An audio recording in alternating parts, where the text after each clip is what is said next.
The asphalt road that snakes through the outskirts of Mill Creek, Oregon, always smelled like damp pine needles and impending rain. In the autumn of 2018, I was 26, freshly graduated with a master's degree, and stubbornly clinging to a remote data analysis job that kept me glued to a laptop for 10 hours a day.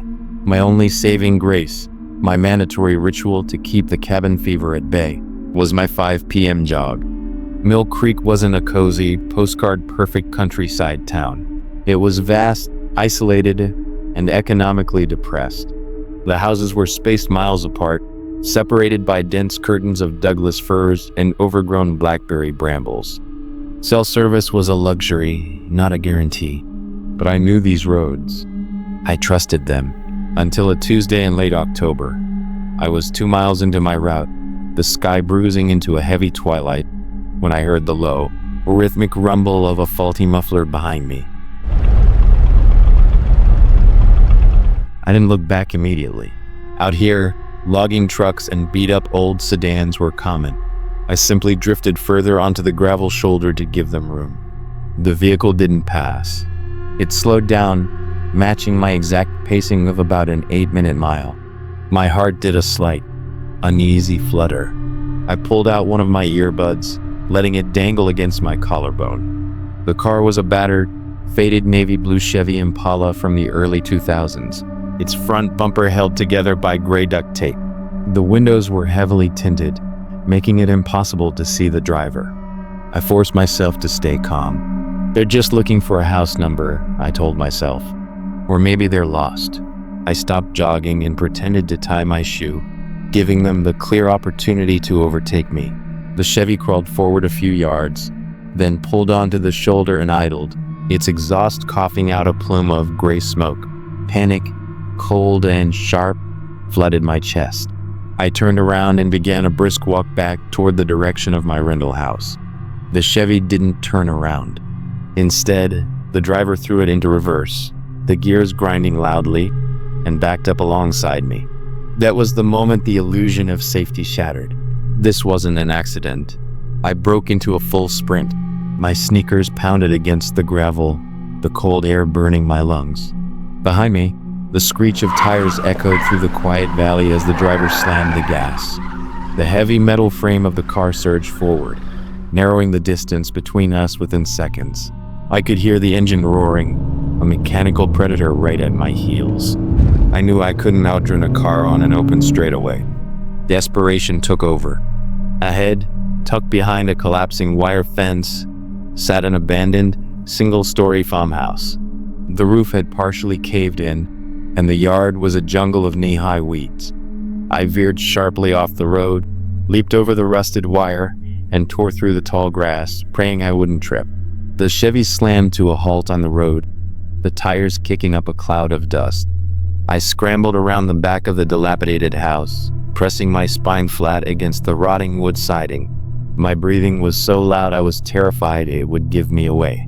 I placed a trembling hand over my mouth, forcing air through my nose, my eyes wide and stinging with tears.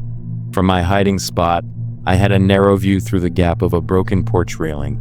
The car doors creaked open. 2 men stepped out.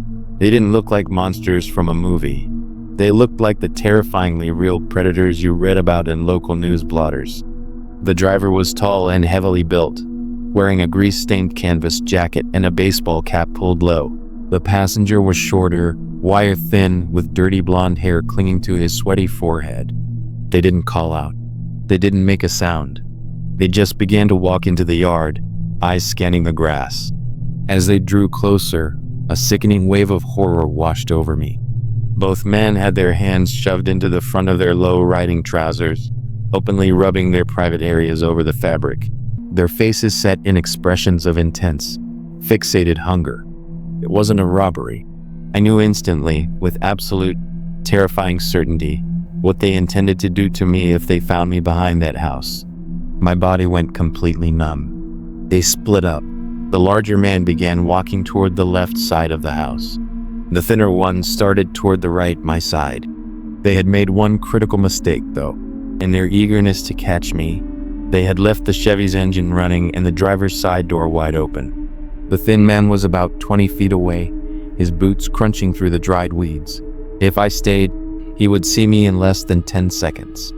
Adrenaline is a strange thing. It completely clears the fog. I didn't think. I just moved. I lunged out from behind the house, sprinting in a wide arc away from the thin man, straight toward the open door of the idling Chevy. "Hey!" A gravelly voice screamed from behind me. I didn't look back. I dove into the driver's seat. The interior smelled horribly of stale cigarettes, cheap liquor, and dried sweat. My hands flew to the gear shift. I slammed my foot on the brake, threw the car into drive, and stomped on the accelerator just as a heavy hand smacked violently against the passenger window. The car fishtailed, tires screaming as I tore out of the overgrown driveway and back onto the main road. In the rearview mirror, I saw the two men running down the asphalt after me, dwindling into tiny, angry specks before disappearing around the bend. I drove like a maniac, tears finally spilling over my cheeks. I didn't stop until I reached the bright, fluorescent lights of the county sheriff's station 15 miles away. I ran inside, hyperventilating, and collapsed into a chair, crying out the details to a stunned desk deputy. The car, it turned out, was stolen. Inside, police found zip ties, a roll of duct tape, and a hunting knife. 4 days later, the sheriff's department picked them up hitchhiking near the state line. When the detective called to confirm the arrest, his voice was heavy. They both had extensive criminal records. They were registered rapists out on parole, and the police were confident I would have been their next casualty. I never went back to that countryside house, not even to pack my own things. I hired a moving company, packed my life into boxes, and took the first flight out to Washington, D.C. to live with my cousin Emily. I still run today, but only on heavily populated city paths, under the bright glare of streetlights, and I never, ever stop looking behind me.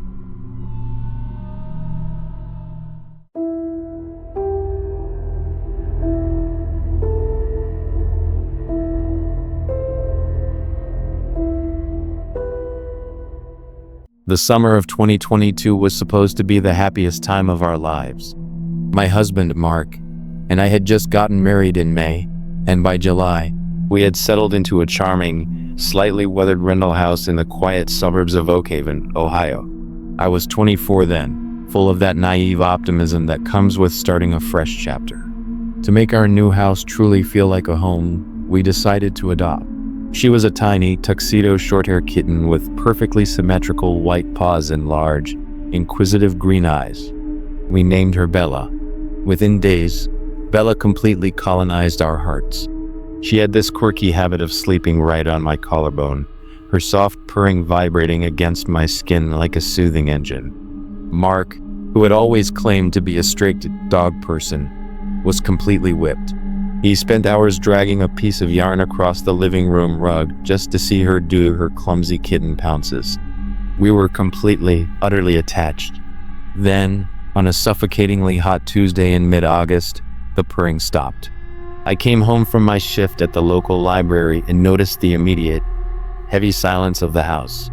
Usually, Bella would meet me at the front door, mewing for her evening wet food. I called her name, my voice echoing flatly against the walls. Nothing. Mark got home an hour later, and the unease turned into full-blown panic. We tore that house apart. We checked inside the box springs, behind the dryer, under the kitchen cabinets, and in every single closet. We searched until our fingertips were gray with dust. She was just gone. Frantic, we grabbed a flashlight and ran outside into the humid dusk, shaking a bag of treats and calling her name until our throats burned. That's when our next-door neighbor, Mr. Henderson, leaned over his chain-link fence. Seeing our distress, he flagged us down. "You guys looking for that little black and white cat?" he asked, wiping sweat from his forehead. "Yes. Have you seen her?" I gasped, gripping the edge of the fence. Mr. Henderson frowned, looking uneasy. "About 2 hours ago, I saw a woman carrying a cat matching that description down the sidewalk. It was struggling, but she had a tight grip on it. It was Martha. She lives about 4 houses down. The gray place with the overgrown lawn." We didn't even wait. Thanking him hurriedly, Mark and I marched down the street, my heart hammering against my ribs. Martha's house looked suffocated by nature. The weeds were knee-high, and the porch light was dead. Mark knocked hard on the chipped wooden door. It took a long time for the door to creak open. The woman who stood there was in her late 50s, wearing a stained floral housecoat. Her hair was a matted nest, and she smelled faintly of sour milk. "What do you want?" she snapped, her eyes darting between us. "Hi, sorry to bother you," I started, trying to keep my voice trembling from anger and fear. "Our kitten Bella went missing a few hours ago. A neighbor said they saw you holding a cat that looked just like her." Martha's face contorted instantly into a mask of pure, vicious rage. "Your neighbor is a lying piece of shit," she shrieked, her voice cutting through the quiet evening air. "I don't have your pathetic cat. Get the hell off my property before I throw you off myself. You people think you can just come to my door and accuse me of stealing? Absolute parasites." She began hurling a barrage of disgusting slurs and curses at us, her spit flying in the dim light. She slammed the door so hard the glass pane broke. Mark pulled me back, his face pale but set in stone. "We're calling the cops," he said. 2 local police officers arrived 20 minutes later. We explained the situation, and Officer Vance, an older man with a calm demeanor, walked up to Martha's door while his younger partner stood by. When Martha opened the door to the police, her demeanor shifted to a frantic, victimized act, but the officers weren't buying it. Because Mr. Henderson was willing to give a statement, and because Martha was acting aggressively erratic, Officer Vance managed to persuade her to let them do a quick walkthrough to clear her name. "You stay out here," Officer Vance told Mark and me firmly. We waited on the porch, my hands shaking so badly I had to lace my fingers together. We could hear Martha loudly complaining inside, her voice shrill and defensive. 10 minutes passed, then 15. Suddenly, the younger officer, who had gone inside to assist, poked his head out the front door. His face was completely drained of color. He looked sick. "Ma'am, sir, you need to come inside." "No," he stammered. My stomach plummeted. Mark grabbed my hand, and we followed the young officer through the cluttered, filthy living room toward the back of the house. The air grew progressively heavier, thick with an odor that made my eyes water, a copper, metallic smell mixed with intense decay. The door to the basement was wide open. A harsh, buzzing fluorescent light cast long shadows down the wooden stairs. "Vance," the young officer called out, his voice cracking. "Down here." Vance's voice came back, but it didn't sound like him. It sounded hollow, terrified. We descended the steps, the wood creaking beneath our weight. With every step, the stench grew more overpowering, suffocating us. When we reached the bottom, the scene before us shattered something inside my mind. It wasn't a basement. It was a slaughterhouse. Dozens of cats, maybe 30 or 40, were hanging from the exposed wooden ceiling beams. They were suspended by thick rusted wires wrapped around their hind legs. They were all dead, in various stages of decomposition. Some were fresh. Others were nearly skeletal, their dried pelts clinging to their bones. They swung gently in the draft of the basement, a silent, horrific pendulum of fur and bone. In the center of the room, on a blood-stained metal table, sat a single, small wire cage. "Bella." I choked out, the word dying in my throat. Inside the cage, pressing her tiny body against the back corner, was Bella. She was covered in filth and shivering violently, her green eyes wide with a terror that mirrored my own. She didn't even mew. She was too traumatized to make a sound. I let out a blood-curdling scream, a sound I didn't know I was capable of making. It ripped from my lungs, echoing off the concrete walls. The horror of the realization hit me like a physical blow. Martha hadn't been hoarding them. She was harvesting them. Mark caught me as my knees buckled, pulling me against his chest as I sobbed uncontrollably, throwing up from the sheer terror and the smell. Officer Vance immediately grabbed his radio, his hand shaking as he called for backup and a forensics team. Upstairs, Martha started screaming and fighting, but the younger officer rushed up and slammed her into handcuffs. Mark reached into the cage and pulled Bella out, wrapping her tightly in his shirt. She buried her head into his chest, her tiny body vibrating with tremors. We left that house into the cool night air as sirens wailed in the distance. Martha was dragged out in handcuffs, laughing a low, guttural laugh that still haunts my nightmares. We survived, and Bella survived, but the innocence of our new beginning was entirely butchered in that basement. I still can't look at a clothesline or a wire without seeing those swinging, silent shapes in the dark.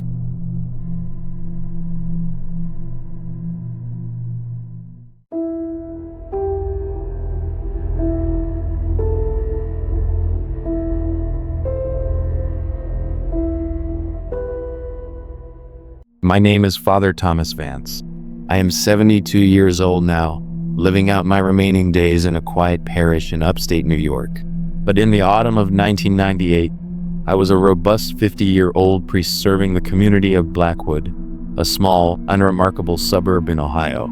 I thought I had seen the full spectrum of human suffering, grief, poverty, madness. I was wrong.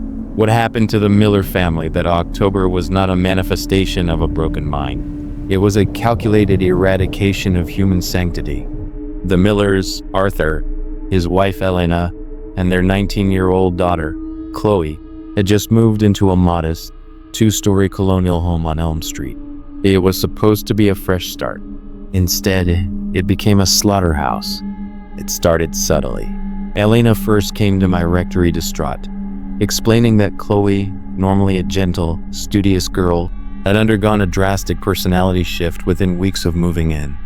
The doctors at the county hospital had run every test imaginable: MRIs, toxicology screens, psychiatric evaluations. They found absolutely nothing. Her brain chemistry was perfect, yet she was deteriorating. When the hospital finally discharged her, essentially admitting defeat and suggesting long-term psychiatric confinement, the Millers turned to the church.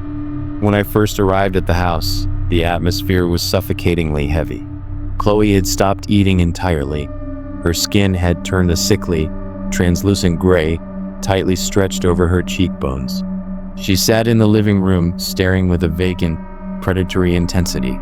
When I spoke to her, her voice didn't change into a demonic roar. It remained her own, but the words were vile. She spat profanities so fierce, so laced with intimate knowledge of my own past sins and failures, that the air felt icy. She began violently thrashing, trying to physically tear into her mother's throat with her fingernails until Arthur and I managed to restrain her.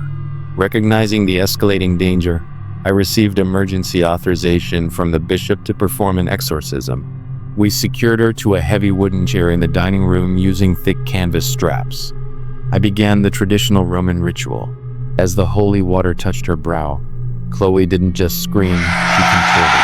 The sheer, unnatural physical strength she displayed was terrifying. Her muscles bunched and ripped against the restraints.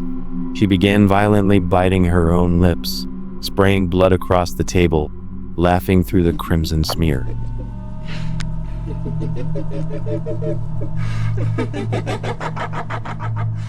Then, the unthinkable happened. With a sickening crack of fracturing bone, she snapped her own left thumb inward, reducing the width of her hand just enough to violently wrench her arm free from the canvas strap. Before we could react, she used her free hand to tear at the other knots with animalistic speed. "Chloe, stop," Arthur yelled, moving forward. She lunged. With a single, backhanded strike, she threw her father across the room, his head colliding with the radiator with a sickening thud. He didn't move. Elena screamed, rushing toward her husband, but Chloe was already on her feet. She didn't whisper. She didn't manifest shadows. She simply ran with a horrifying, jerky speed straight into the kitchen. I bolted after her, my heart hammering against my ribs. As I reached the kitchen threshold, I saw her grab a heavy, 10-inch carbon steel chef's knife from the block. Elena had followed me, weeping hysterically. Chloe turned. There was no emotion in her eyes, just a cold, vacuum-like emptiness. In one swift, fluid motion, Chloe drove the blade directly into her mother's chest. Elena gasped, her eyes widening in shock as she collapsed onto the linoleum floor. I froze, gripped by a primal, paralyzing terror. I was an old man of God, but in that moment, the instinct to survive obliterated my theology. Chloe pulled the knife from her mother's body, her gaze locking onto me. She took a step forward, the wet slap of her bare feet on the bloody floor echoing in the small room. I turned and fled. I didn't run toward the front door. She blocked that path. Instead, I tore open the nearest door I could find, which led down into the dark, unfinished basement. I slammed the door behind me, tumbling down the wooden stairs in the dark, scraping my shins and losing my breath. I scrambled into the furthest corner of the damp cellar, pressing my back against the cold concrete foundation, hiding behind a stack of old winter tires. Above me, the heavy footsteps began. She walked to the basement door. I heard the latch click open. The heavy wooden door creaked as it swung wide. I held my breath, tears streaming down my face, praying silently in the pitch blackness. She began to descend the stairs, slowly, deliberately. Each step was a death knell. I could hear the wet, rhythmic dripping of blood from the knife onto the wooden steps.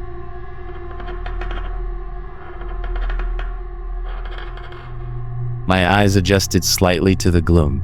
Desperately looking for an escape, I noticed a faint, gray rectangle of light across the basement.